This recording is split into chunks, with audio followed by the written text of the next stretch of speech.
the man who walked 47,000 kilometers and still isn't home. Did you know that Dave Kunst was the first person to walk across the entire world? But during his journey, Dave used airplanes to cross oceans. In that entire circumnavigation, Dave walked a total of 27,000 kilometers.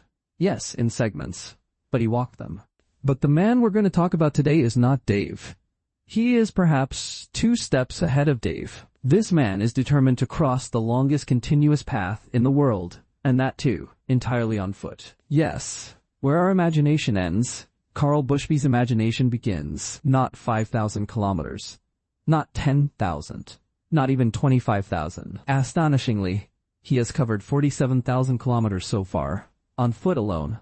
And the surprising thing is, his journey is still not over. 25 countries, 6 deserts, 7 mountain ranges, and 27 years. But his goal is just one: to walk around the entire world, completely unsupported. But how? Welcome back to Algem TV videos, dear viewers. Karl Bushby, a former paratrooper from England, made the dangerous decision to walk the longest path in the world. On November 1, 1998, with just $500 in his pocket, he began his journey from Punta Arenas, a city at the southern tip of Chile. He named this mission the Goliath Expedition. He had started a mission in which he would have to cross the entire American continent to reach Russia, then from there, cross Asia, and finally end his journey in his hometown in England. The total distance would be 58,000 kilometers. According to Karl's estimate, if he walked 19 kilometers a day, he would easily complete the journey in 8 years. But the difficulties he was about to face.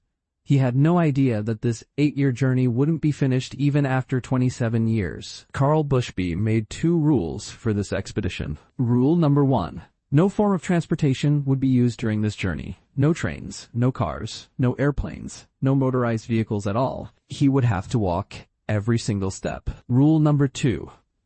If he had to pause his journey for any reason, he would have to restart exactly from the point where he took his last step. These rules sound simple, but Karl paid for them with years of loneliness, visa troubles, and the fear of death. Karl Bushby took his first step on the stones of South America. Hot weather, wild paths, and a new challenge at every turn of the terrain. After starting from Chile, he mostly stayed along the Pacific coast and the edges of the Andes Mountains. This helped him avoid crossing the most difficult parts of the world's largest jungle, the Amazon.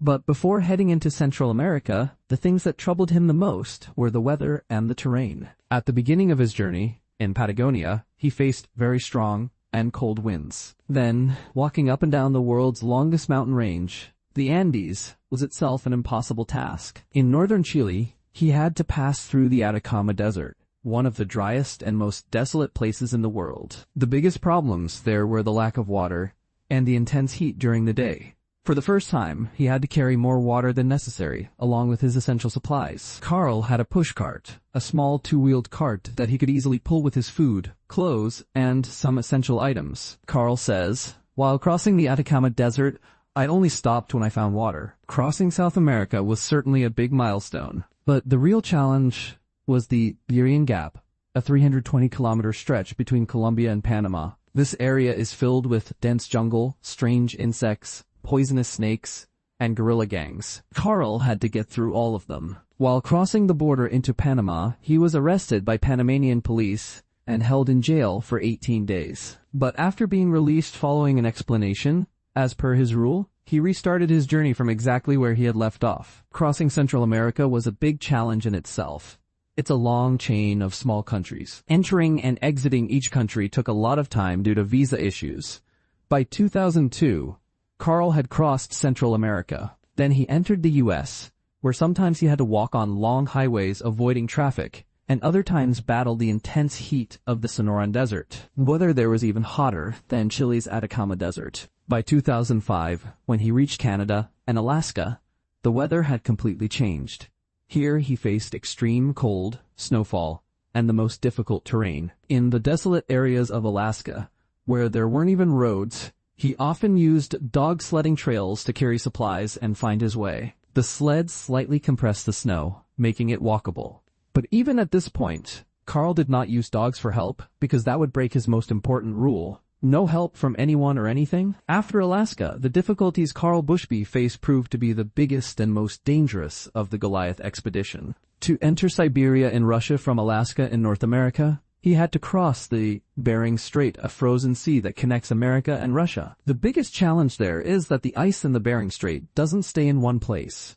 Due to ocean currents, large chunks of ice constantly shift. Between these ice chunks is open sea. Karl swam several times in the freezing water to go from one ice chunk to another, all while facing the threat of Arctic cold and hypothermia. Karl crossed this part of the Bering Strait with a French adventurer, Dmitry Kiefer. They crossed this 240-kilometer path through dangerous Arctic storms, surviving 14 days without sleep. And finally, when they reached Russia, they faced the longest interruption of the entire journey. Russian authorities arrested him. Even though Karl had a valid visa to enter Russia, the authorities said that the Bering Strait is not an official port of entry. Due to this issue, Karl was deported back to the UK. His journey could have ended there, but because Karl had become a famous figure by then, the UK's Deputy Prime Minister John Prescott and Russian billionaire Roman Abramovich intervened, and Karl was finally allowed to walk through Russia. But this journey was not easy. His visas were only valid for 90 days at a time. That meant every 90 days, he had to leave Russia and go to another country. Many times, these delays lasted for months. In 2008, his funding also ran out. At that time, he stopped in Mexico and just waited for 2 years. Then, in 2011, after securing funding, Karl re-entered Russia. Walking on the frozen rivers of the tundra regions, he reached the middle of Siberia. Even a small mistake here could have cost Karl his life. But he kept walking. 3 months of walking every year, the other 9 months waiting for visas. In 2013, Karl received a huge shock when he found out that Russia had banned him for 5 years. But he was not the man to stop. Instead of holding a protest somewhere, Karl chose a unique method. He walked 4,800 kilometers from Los Angeles to Washington, D.C., and protested outside the Russian embassy. That journey alone was a huge record in itself. When the media reported this unique protest, the Russian authorities lifted the 5-year ban in 2014. Once again, he got his Russian visa and returned to the exact GPS point in Siberia where he had left off. After leaving Russia, Karl reached Mongolia.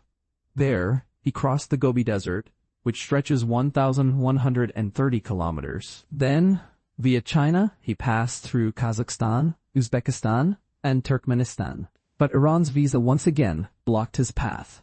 This was the time of the pandemic, and Karl's journey stalled for a long time in Turkmenistan. When the Iranian visa still didn't come through, in 2022, Karl made a life-threatening plan. He thought, if I can't go to Iran, I can at least swim across the Caspian Sea to reach Azerbaijan. For this, he got a small kayak, not for himself, but to carry his supplies. He crossed 288 kilometers of the Caspian Sea in 31 days. Every day he would swim 6 hours. 3 hours in the morning and 3 in the evening.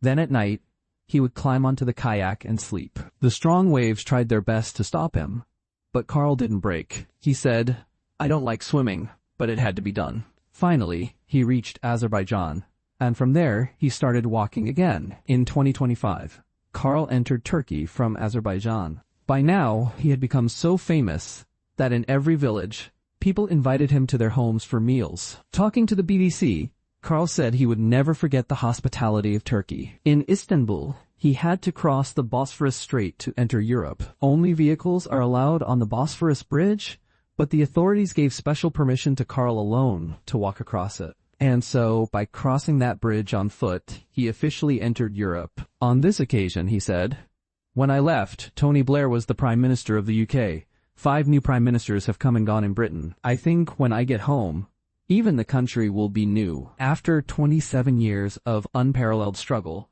Karl Bushby now has only his final 3,000 kilometers left. His target is to reach the UK via Bulgaria, Romania, Hungary, Austria, Germany, and France. But another major problem awaits Karl: the English Channel, the Channel Tunnel connecting the UK and France. Walking through the Channel Tunnel is strictly banned because high-speed trains pass through it. The heat is extreme, and there is a lack of oxygen.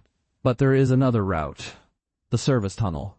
The Channel Tunnel actually has 3 tunnels, 2 for trains, and 1 kept for emergencies, which is called the service tunnel. But to use this tunnel on foot, Karl will need special permission. It is expected that Karl Bushby will take his final step of the Goliath Expedition in his hometown in 2026. By that time, he will have traveled 58,000 kilometers, which is 1 5 times the circumference of the Earth. Karl's expedition shows that humans create their own limits. But in reality, there are no limits. He can do whatever he sets his mind to. So, next time you feel like life has come to a standstill, remember, Karl Bushby is still walking. The world may be huge, but it can become small in front of a person's determination. On one occasion, Karl said, "Life doesn't stop.